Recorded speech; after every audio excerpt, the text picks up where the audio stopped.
자, 설치한 오픈JDK를 이용해서 자바 프로그램을 작성해 보기 전에 먼저 우리가 한 학기 동안 작성할 자바 어플리케이션의 프로그래밍 과정을 다시 한번 정리해 봅시다. 우리는 자바 소스 코드를 먼저 작성할 것이요. 자바 소스 코드의 파일 확장자는 반드시 .java로 끝나주어야 한다라는 규칙을 꼭 잊지 말아야 될 것이에요. 자, 이렇게 작성되어지는 .java로 끝나는 소스 파일은 하이레벨 랭귀지의 특성상 직접 실행되어지는 것이 아니라 반드시 자바 컴파일러에 의해서 컴파일 되어져서 자바 바이트 코드로 변환되어지는 일이 필요하다라고 했어요.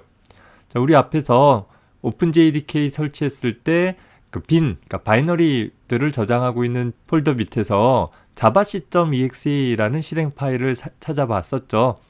그 자바 컴파일러에 의해서 컴파일하는 일을 하면 확장자가 .class인 기본적으로 하나의 자바 소스 코드에 대해서 하나의 자바 클래스 파일이 생성되어지게 된다라는 거예요. 자, 그리고 나서 이렇게 변환되어진 자바 바이트 코드를 역시 자바 런처를 이용해서 실행하게 되어지면 자바 버추얼 머신에 의해서 해석되어져서 우리가 작성한 프로그램이 하나씩 수행되어져 가는 일들을 볼 수 있다라는 것이었죠. 자, 이때 이 자바 바이트 코드는 내가 어떤 환경에서 생성했던지 상관없이, 즉 윈도우 환경에서 자바 바이트 코드를 만들었던, 맥OS 환경에서 만들었던, 아니면 리눅스 환경에서 만들었던 각각 자바 컴파일러는 윈도우용, 맥OS용, 리눅스용 프로그램이었겠지만 그런 자바 컴파일러에 의해서 컴파일 되어진 결과 파일인 .class 파일은 모두 다 동일한 형태가 될 것이요. 그것은 특정 버전의 자바 런처에 의해서 실행되어질 수 있고 결과적으로 그 환경의 자바 버추얼 머신에 의해서 해석되어져서 해당 시스템이 이해할 수 있는 기계어 코드로 변환되어진다라고 했었죠.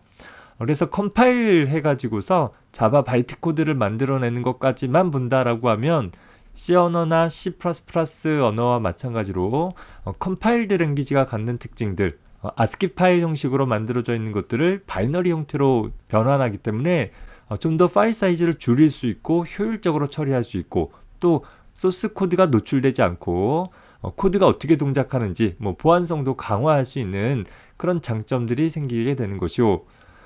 반면에 이 자바 바이트 코드를 자바 런처에 의해서 궁극적으로는 자바 런처는 그냥 로켓 발사대 역할만 하는 거예요. 실제 실행하는 것은 자바 버추얼 머신에 탑재해서 버추얼 머신 상에서 실행하게 되어지면 그 버추얼 머신이 자바 바이트 코드를 매 순간 해석해서 현재 시스템이 알아들을 수 있는 기계의 코드로 바꿔주는, 즉 인터프리티드 언어의 특징을 갖게 되어져서 한번 작성되어진 자바 바이트 코드는 어떤 환경에서든 간에 자바 버추얼 머신만 있다라고 하면, 그러니까 JRE만 설치가 되어 있다라고 한다면 정상적으로 수행되어질 수 있다라는 것입니다. 자, 여기서 우리가 한 학기 동안 작성할 자바 어플리케이션이 갖는 특징들을 한번 살펴봅시다. 자바 프로그램의 종류는 앞서서 살펴본 것처럼 굉장히 다양한 분야에서 사용되어지고 있어요. 특히 오늘날에서 보면 웹서버용 응용 프로그램을 작성을 할 때 굉장히 많이 사용하고 있기도 하죠.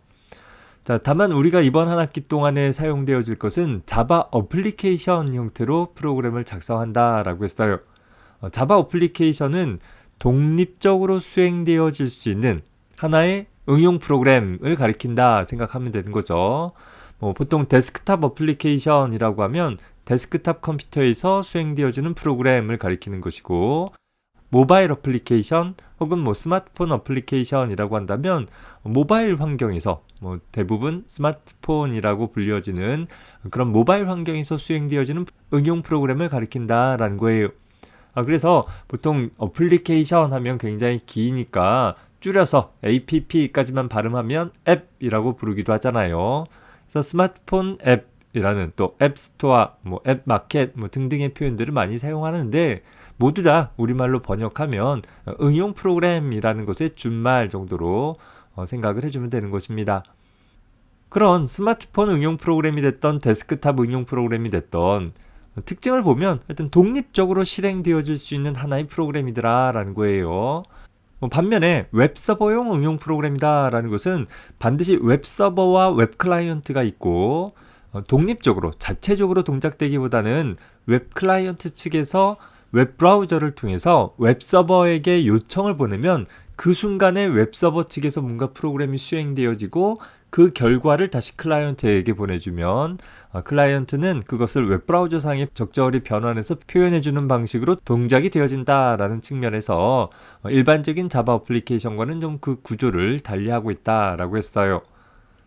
자, 이런 우리가 다룰 자바 어플리케이션의 기본적인 구조를 본다라고 하면 C 언어나 C++ 언어와 다르게 프로그램 소스 코드를 이루고 있는 가장 기초적인, 가장 기본적인 단위가 함수가 아니라 클래스라는 점이다라는 거예요. C 언어도 C++도 가만히 보면 아무것도 없다 하더라도 최소한 하나의 함수 정의는 포함하고 있잖아요. 뭐 예를 들어서 main이라는 이름의 함수를 하나 가지고 있다라는 것이죠. 그리고 그 메인 함수에서 처리하고자 할 일들을 다시 몇몇 다른 서브 함수로 나누어서 구성하는 형태를 취하고 있는데 반해서 자바 어플리케이션은 함수가 기초 단위가 아니다라는 점에서 기존의 프로그래밍과 굉장히 달라 보이는 구조를 취하게 되는 것입니다. 나도 자바 언어를 처음 공부할 때 보면 이 구조가 눈에 잘 들어오지 않았었어요. 왜 이렇게 돼야 하는가 뭐 이런 고민들을 했었었는데 그 부분들은 차차 소개해 가도록 하겠습니다. 하여튼 기본 구조가 클래스이다. 자, C 언어도 그렇고 C++도 그렇고 모든 문장들, 특히 변수나 구조체, 클래스 이런 선언문 뒤에는 반드시 하나의 문장이 끝난다라는 의미의 세미콜론을 포함하고 있었어요. 다만 함수는 그 함수 자체가 기본 구조이다 보니까 함수를 정의하는 구문에는 세미콜론을 동반하지 않았다라는 점이 있었죠. 자, 그러면 그 사실을 우리 자바 언어로 가져오게 되어지면 자바 언어의 기본 구조는 뭐예요? 클래스이다라는 거죠.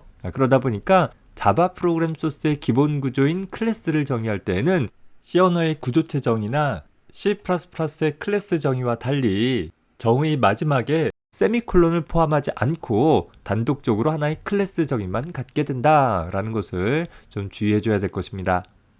더불어 하나의 클래스라는 것은 연관된 정보들의 집합으로 표현되어지는 하나의 구조로서 다수의 함수들과 변수들의 묶음으로써 여러 구성 요소들을 포함하고 있고 따라서 우리가 프로그램 실행의 시작점을 가리키는 메인 함수조차도 특정 클래스 안에 포함되어져 있는 그런 구조를 취해줘야 한다라는 거예요.